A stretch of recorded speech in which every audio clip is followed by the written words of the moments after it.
Hey, how's it going, guys? Sean from Team Honey Badger here. After you guys a deck profile to probably my most fun deck that I have right now. With Houston Regionals over, I will be doing a tournament report on it. I did very well, but you guys will have to wait and see. I actually wanted to do this deck profile first because this is what I've been enjoying. So this is Arya Stark for all of my GOT fans out there.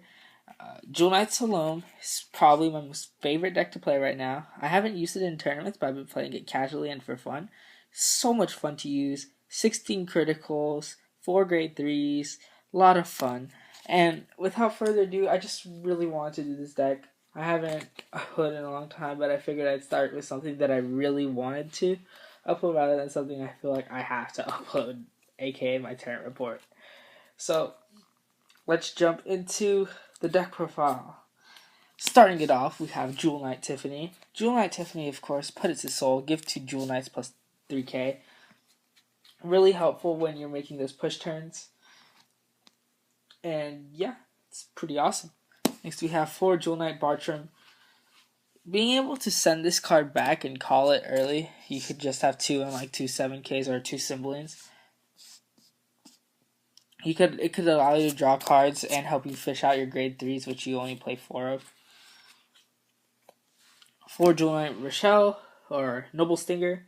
I want to get foil ones of these. And then we actually have the 4 Rochelle.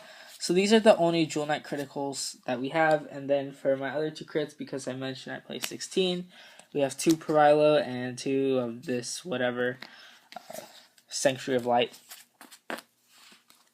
Just used what extra criticals I had.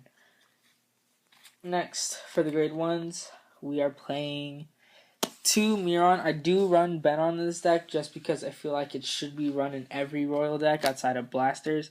More on Blasters later. I do have the deck build minus Ganslot. But yes, Miron. Soul Blast 1, draw a card. Good for any Royals deck looking to get a card advantage. And I actually only have 2 Jewel Knight Shelly. So Shelly is their 10k attacker when you have 3 or more Jewel Knights. You don't need a Jewel Knight Vanguard, which is something I'll get into later on. But because I don't have 4, I'm playing 1 Gangerland and 1 Knight of Shield Bash. These gain 2k when they attack a Vanguard. Just aggression. It's pretty good. Next we play 2 Direwolves, or whatever this card is. Jewel Knight Saber Me. Being able to unlock Salome's Limit Break, Arya Stark's Limit Break, and swing for 19 with its skill. Limit Break, it's really, really good, especially if your opponent's at grade 2. They're either going to be dropping a Perfect Guard or a lot if they know you're playing 60 crits. I say it like a lot of people are going to play this deck, but I doubt it. Next we play 4 Symboline. I don't really care if you cried. On the really should have never lied. Symboline makes you think that you actually have to have 3 Jewel Knights on Rearguard, including him. But you have to have 3 other Jewel Knight Rearguards. I've seen a lot of people on YouTube games make this mistake, even in the past when it was in Sanctuary Guard, but just clear that up. Just felt like I wanted to say that. But rest this unit, it's placed on Rearguard, you have 3 or more Jewel Knights. Give Jewel Knight unit 10k. So if you use Tiffany on Arya Stark, then you call Sibling, you have its Limit Break active, you'll be swinging for 25 with 2 crits. So this card's a win condition. And then for our Sentinel unit, we are playing Stilling Jewel Knight Esteel. So this card is relatively new to the average Royal player or Card Fight Vanguard player because you're usually accustomed to seeing the Jewel Knight Perfect Guard in this deck. This deck doesn't have a G-Zone just because I don't have Evangelines. I just throw in whatever generic Royal stuff I have. Altmile, Saint Blue, etc., whatever. But, yeah. This card, when it's placed on Guardian Circle from hand, if you have a Jewel Knight Vanguard, you call the same number of cards from the top of your deck equal to the amount of Jewel Knight units you have. So if you have your Vanguard and 5 other Jewel Knight Rearguards, you're calling 6 cards from the top of your deck. Just being able to use 1 card to defend attack is really nice. Even though sometimes the attack is getting bigger and bigger. This is one of the cards that I feel makes this deck viable in a sense. It's not competitive or anything, but just viable. Next for grade 2s, because we play 2 Miron, I always say you should play as many Miron as you do Benon. We play 2 Benon. Just like I said, any royal deck that needs advantage should use this card. Speaking of advantage, we play 3 Starlight Violinist. Going back to the olden days of Sword Me, Sanctuary Guard, what made that deck really, really good is Starlight Violinist. On turn 2, being able to ride it when you have 2 damage and call Sword Me and you Sword Me to call a Jewel Knight grade 1 always opens up a lot of plays, especially for aggression on turn 2. So we want to keep that. And of course, if you keep rewriting until you have your opponent in kill range, which is why I do think you should get Evangelines, but I'm just playing without them. It's really nice. Next we play 4 Jewel Knight 12k Tracy. Tracy, of course, when you have 3 or more other Jewel Knight rearguards, it gains plus 3k when it attacks. Really good. I have a little bit of setup to show you guys after I explain the rest of the deck. And then for the last grade 2, we're playing 4 of my boy, Jewel Knight Swordman.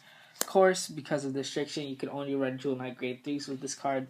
So that's why we're only playing 4 Arya Stark as our main grade 3. And then counterblast 1 Jewel Knight was placed on rearguard. You search your deck for a grade 1 or less card with Jewel Knight, so you could even call Bartram if you want the free draw. And then, as I mentioned before, the only grade 3s in this deck is Arya Stark, aka Jewel Knight Salome. So, limit break 4. When this unit attacks, the number of Jewel Knight rearguards you have is 4 or more. It gains plus 2k and a crit. Why is this relevant, Sean? You're literally telling me, oh, you're playing a 12k attacker with a 10k base. Well, as I mentioned before, this deck is a 16 critical rush deck, so by turn 6, you're probably going to lose. So when you ride this card, when your opponent's at grade 2, you want to make sure they're in the highest kill range possible. Because even though decks use 10k vanillas, they're still going to be guarding a lot for this attack, because if you put them at a high damage count, this card is almost instant win. Just something to think about. And then, of course, its actability, Counterblast 2 card with Jewel Knight in the name. Same with Salome, special Counterblast, just be aware since we are playing a little bit of non-Jewel Knights. Search your deck for up to 1 card with Jewel Knight in its card name, call it to rearguard, shuffle your deck. So, yeah. That's Arya Stark. But yeah, if I did have a G-Zone, throw in the Jewel Knight Stride, Valancher, Madhu, whatever you feel is necessary. I personally like Saint Blow, just because it could generate that high-powered Vanguard attack on the first stride. Outside of Evangeline powering up your rearguards, it's not bad. So here are some combos that I like to do. I would ride Starlight Violinist, as I mentioned before, and then you would call Sword Me with the skill. And then I would usually, the first thing I call if I don't have set up for a Cymbeline play is Saber Me, aka Direwolf, or whatever it is. It's literally the name of this deck, Direwolf or whatever it is. And then I'd have this set up. This would attack for 9, 13, 19. If you have Cymbeline, this will be 19 here as well. And then when you ride Salome, you ride, and then you use Tiffany's skill, power up whatever you want while your opponent's at grade 2 or whatever. And then you just call another Cymbeline or whatever behind the Vanguard to boost up your Vanguard as well. So, yeah, that's pretty much it for this deck profile. Hope I explained the Arya Stark deck well, and I hope it inspires more of you to try it out, because it's a lot of fun. I actually, since I could record some games now with this deck, I would love to share them with you guys. So much fun to play, and I highly recommend you guys to try it out if you could afford it. It's a great budget deck. Share it with your friends. Do whatever, because don't we all love Arya Stark and Jewel Knight Salome? So anyway, guys, thank you all for watching. Have a great day, and I'll see you all next time with my BCS Houston tournament report. Bye.